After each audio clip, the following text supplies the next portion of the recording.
বিশ্বাস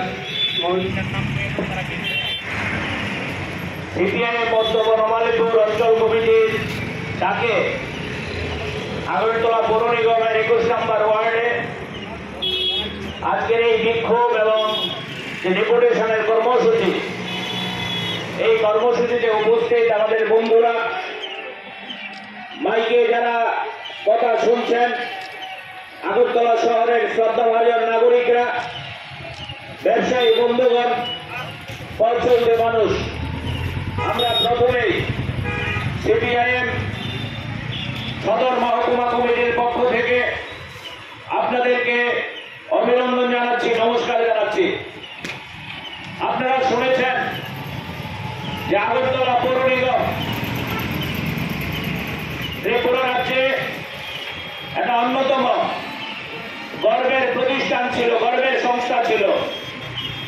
আমাদের রাজ্য ত্রিপুরা, আপনারা জানেন, একসময় গোটা দেশের মানুষের কাছে শ্রদ্ধার আসনে প্রতিষ্ঠিত হয়েছিল।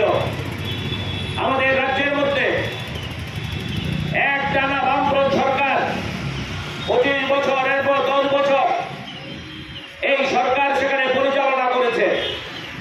আমরা যেই জায়গায় দাঁড়িয়ে কথা বলছি, এই জায়গায় আপনারা জানেন আমাদের মৎস্যবনী বাজার থেকে শুরু করে এই মোটর স্ট্যান্ড, এই যে উন্নয়নমূলক কাজ, এই উন্নয়নমূলক কাজ বামফ্রন্ট সরকারের উদ্যোগে গ্রহণ করা হয়েছিল। কথায় কথায় বলছেন দিল্লি থেকে আমরা টাকা নিয়ে আসছি, কথায় কথায় বলছেন টাকার কোনো অভাব নেই, ডাবল ইঞ্জিনের সরকার। কিন্তু আপনারা দেখবেন আগরতলা শহরে ড্রেন পরিষ্কার হচ্ছে না। আগরতলা শহরের মশার ওষুধ আগে যে দেওয়া হতো, সেই মশার ওষুধ দেওয়া হয় না। আগরতলার ওয়ার্ডগুলোতে, পৌর নিগমের ওয়ার্ডগুলোতে যেই পরিমাণের স্টাফ থাকা দরকার, কর্মচারী থাকা দরকার, সেই কর্মচারী নেই।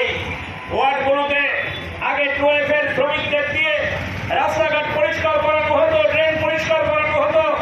আজকে 12 এর কাজ বন্ধ হয়ে আছে। এটা অদ্ভুত নৈরাজ্য।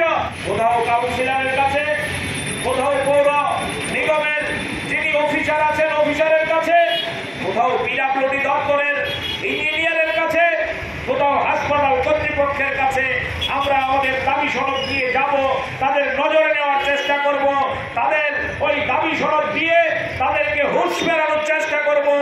যদি ওই আমাদের এই কথায় তারা মানুষের সমস্যার সমাধানে রাজি না হয়, আগামী দিনে আরো বেশি মানুষকে দিয়ে আমরা রাস্তায় নেমে বৃহত্তর আন্দোলন করার জন্য সেখানে সিদ্ধান্ত গ্রহণ করব।